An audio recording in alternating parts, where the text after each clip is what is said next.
इसी दिन से विजय हवा में उड़ने लगा, रातों को छत पर घूमने लगा, तारे गिनता और उनसे बातें करता।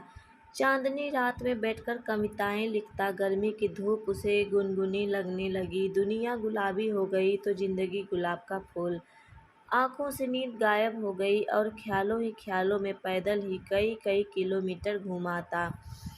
अपनी स्थिति के बारे में उसने अपने दोस्त को बताया तो उसने कहा, गुरु, तुम्हें प्यार हो गया है। दोस्त की बात सुनकर उसे अच्छा लगा। अगले दिन विजय ने सरिता से कहा कि आप पर कविता लिखी है, चाहता हूँ आप इसे पढ़ें। यह भी खूब रही। जान न पहचान तुम मेरा मेहमान, कितना जानते हो आप मुझे? जो भी जानता हूँ उसी आधार पर लिखा हूँ। सरिता उसकी लिखी कविता पढ़ने लगी। कविता के नीचे उसने विजय की जगह सागर लिखा था। सरिता ने उसे देखा और कागज विजय की तरफ बढ़ा दिया। विजय ने कहा, मैं चाहता हूँ आप इसे टाइप कर दें, इसे छपने के लिए भेजना है। सरिता कुछ नहीं बोली, कागज को सामने रखकर टाइप करने लगी। विजय उसे देखता रहा और इस बात का आभास सरिता को भी था कि विजय उसे देख रहा है, लेकिन उसने कोई विरोध करने के बजाय पूछा कि आप कवि हैं? बनने की कोशिश कर रहा हूँ। कवि भगोड़े होते हैं, सरिता ने उसकी ओर देखते हुए कहा। उसकी इस टिप्पणी से विजय सकपका गया। कवि ने अपने सुख के लिए कविता रचता है। रचते समय वह कविता के बारे में सोचता है, उसके बाद वह कविता को उसके हाल पर छोड़ देता है। कविता जब संकट में होती है तो कवि कविता के पक्ष में खड़ा नहीं होता। यह आप कैसे कह सकती हैं? मैं समझती हूँ कि आदमी की ज़िंदगी भी एक कविता है। मेरी ज़िंदगी एक कविता है। मेरी ज़िंदगी मुझे अच्छी नहीं लगती, इसलिए कविता भी मुझे अच्छी नहीं लगती। अरे वाह! आप तो कवि हैं। अभी आपने जो कहा है वह तो कविता है। कविता नहीं, कविता का प्रलाप है, उसकी वेदना जो उस कवि के कारण उपजी है। उसने मेरी ज़िंदगी की रचना की। इतना कहकर सरिता केबिन से बाहर चली गई। कैसी है यह? विजय ने सरिता की टाइपराइटर को देखा। लगा जैसे टाइपराइटर किसी शोक की रचना में मशगूल है। प्यार की खुशबू। आज उन्होंने बातें अधिक की। उनके वार्तालाप को देखकर टाइपिंग इंस्टीट्यूट चलाने वाली मैडम ने उनके पास आकर कहा कि आजकल तो तुम काफ़ी खुश हो सरिता। बदले में सरिता केवल मुस्कुराई। विजय भी मुस्कुराया। तो क्या मेरे प्यार की गंध इसे भी लग गई? अगले दिन सरिता जब इंस्टीट्यूट आई, काफ़ी सजी धजी थी। नया गुलाबी सूट पहने थी, बालों को स्टाइल बदला हुआ था। विजय को सरिता का यह बदला रूप अच्छा लगा। वह अपनी भावनाओं को दबा नहीं पाया। बोला, काफ़ी सुंदर लग रही हो। जवाब में सरिता ने मुस्कुराते हुए थैंक यू का फूल जब उसकी तरफ फेंका तो उसकी इच्छा हुई कि वह खड़े होकर नाचने लगे और जोर जोर से चिल्लाए कि उसे प्यार हो गया है। ग्रह नक्षत्रों की चाल। आदमी जब निराश होता है या फिर लक्ष्य के प्रति उसकी स्थितियाँ साफ होती है तो धर्म ज्योतिष की शरण में चला जाता है। यह स्पष्ट नहीं था कि सरिता उसे चाहने लगी है। वह अपनी बेरोजगारी से भी परेशान था। घर वाले शादी के लिए अलग से दबाव डाल रहे थे, लिहाजा एक दिन वह ज्योतिष के पास चला गया। नौकरी के पाने के लिए वह ज्योतिषी के से नुस्खे पूछता रहता है। उसने सोचा, प्रेम पाने के लिए भी ग्रह नक्षत्रों की चाल जान ली जाए।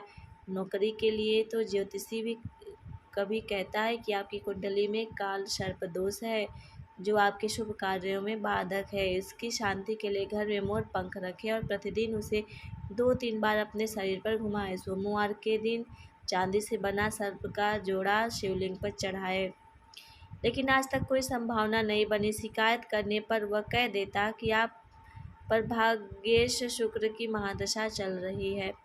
पंडित जी, मेरी कुंडली में प्रेम है कि नहीं? है न, बहुत है। कुंडली पर सरसरी नज़र डालते हुए ज्योतिषी ने कहा, प्रेम विवाह का योग है, लेकिन कुछ बाधाएं हैं। प्रेम विवाह में क्या लफड़ा है? आप पर शुक्र की महादशा चल रही है जो अशुभ फल है। गोचर में भी आपकी राशि पर शनि के 7.5 ही चल रही हैं। सब ढकोसला है। इतने दिनों से आप एक नौकरी के लिए मुझसे क्या क्या नहीं करवाते रहे।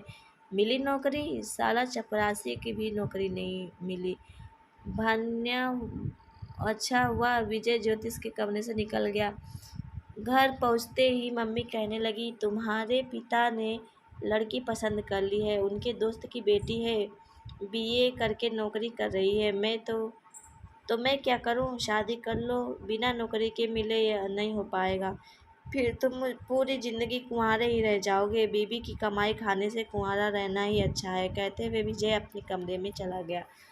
जिंदगी आसान नहीं। एक सप्ताह तक सरिता टाइपिंग स्कूल नहीं आई। विजय रोज आता रहा और निराश होकर वापस घर जाता रहा। 8वें दिन सरिता के आते ही वह पूछ बैठा कि एक सप्ताह आई नहीं, जिंदगी में बहुत दिक्कतें हैं। कहते हुए सरिता अपनी सीट पर बैठ गई। क्या हो गया?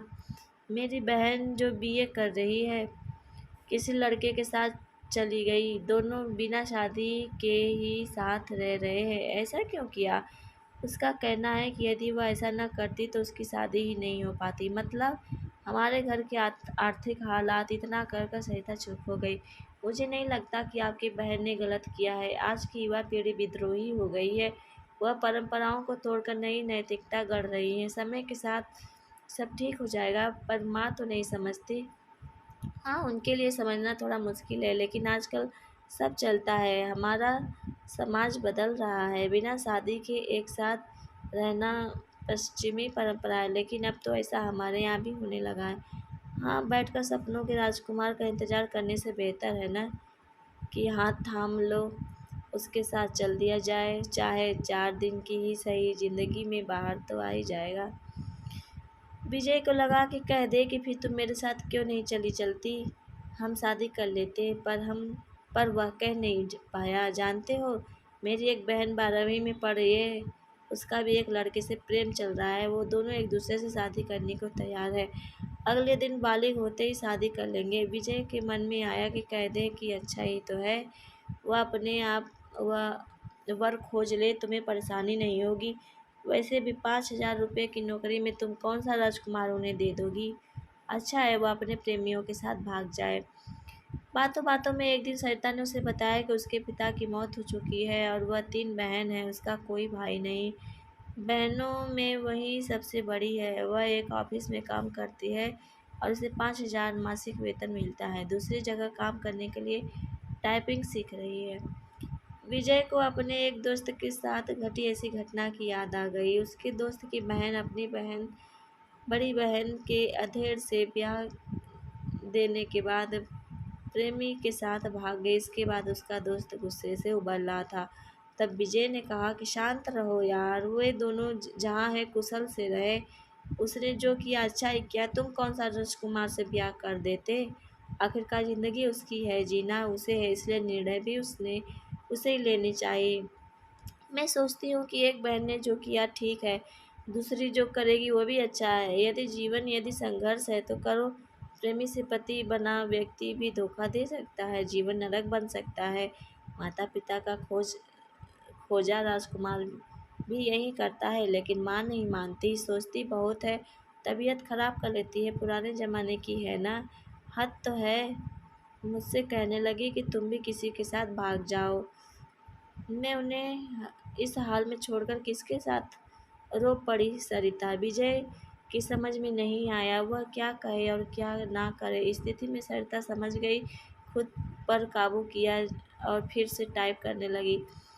10 मिनट बाद सरिता उठी और बिना बोले वहां से चली गई। विजय की इच्छा हुई कि उसके पीछे पीछे चला जाए, लेकिन वह बैठा रहा और उसे जाते देखता रहा। मूसलाधार बारिश में बिजली का गिरना, आसमान में काले बादल घिर आए, इस कारण परिवेश में अंधेरा पसर गया। रह रहकर आसमान में बिजली चमकती और बादल गरजते। ऐसे मौसम में टाइपिंग स्कूल के लिए तैयार था। वह सरिता से मिलना चाहता था। जब वह घर से निकला तो बूंदाबांदी शुरू हो चुकी थी। फिर भी वह तेज कदमों से टाइपिंग स्कूल की तरफ बढ़ने लगा। कुछ ही दूर भागा होगा कि बारिश तेज हो गई। सड़क पर चल रहे लोग भागकर किसी छांव के नीचे खड़े होकर अपनी मस्ती में भीगता हुआ चलता रहा। इंस्टीट्यूट पहुंचकर उसे पता चला कि सरिता नहीं आई है। इतनी बारिश में आने की क्या ज़रूरत थी? मैडम ने विजय से कहा। आप नहीं समझेंगी, सब समझती हूँ, लेकिन अब सरिता यहाँ कभी नहीं आएगी। क्यों? आपको कैसे पता? उसका फ़ोन आया था। उसने कहा कि यदि आप आओ तो बता दूं, कभी नहीं आएगी। विजय की आवाज़ किसी कुएं में से आती लगी। विजय टाइपिंग स्कूल से बाहर आ गया। बाहर मूसलाधार बारिश हो रही थी। जैसे ही उसने नीचे की ओर कदम रखा, जोर से बिजली चमकी और बादल गरजने लगे। विजय संज्ञा शून्य सा भीगता हुआ घर की तरफ चल पड़ा। उसने सोचा वह सरिता के घर जाएगा, लेकिन उसके घर का पता तो मैडम दे सकती है, यह सोचकर वापस पलटा। लेकिन तब तक टाइपिंग स्कूल बंद हो चुका था। भीगते हुए घर पहुंचा, तब तक उसका शरीर बुखार से तड़पने लगा। लगभग 15 दिन तक वह चारपाई पर पड़ा रहा। जब कुछ ठीक हुआ तो 20वें दिन टाइपिंग स्कूल पहुंचा। मैडम नहीं मिली। यह सिलसिला 15 दिनों तक चलता रहा। 16वें दिन मैडम मिली तो उसे देखते ही बोल पड़ी, काफ़ी कमज़ोर हो गए हो।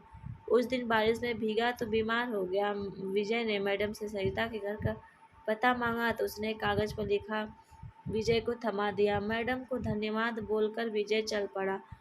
वह आज ही सरिता से मिलना चाहता था। जब वह मैडम के दिए पते पर पहुंचा तो वहां ताला लगा था। पड़ोसियों से पूछने पर पता चला कि सरिता यहाँ नहीं रहती, लेकिन अब मकान बेचकर चली गई है। कई लोगों के पूछने के बाद विजय को उसका नया पता नहीं मिला। निराश होकर वह घर लौट आया। सरिता के इस व्यवहार से उसे काफ़ी धक्का लगा। उसे कुछ समझ नहीं आ रहा था सरिता ने ऐसा क्यों किया। वह सरिता की याद में कविताएं लिखने लगा।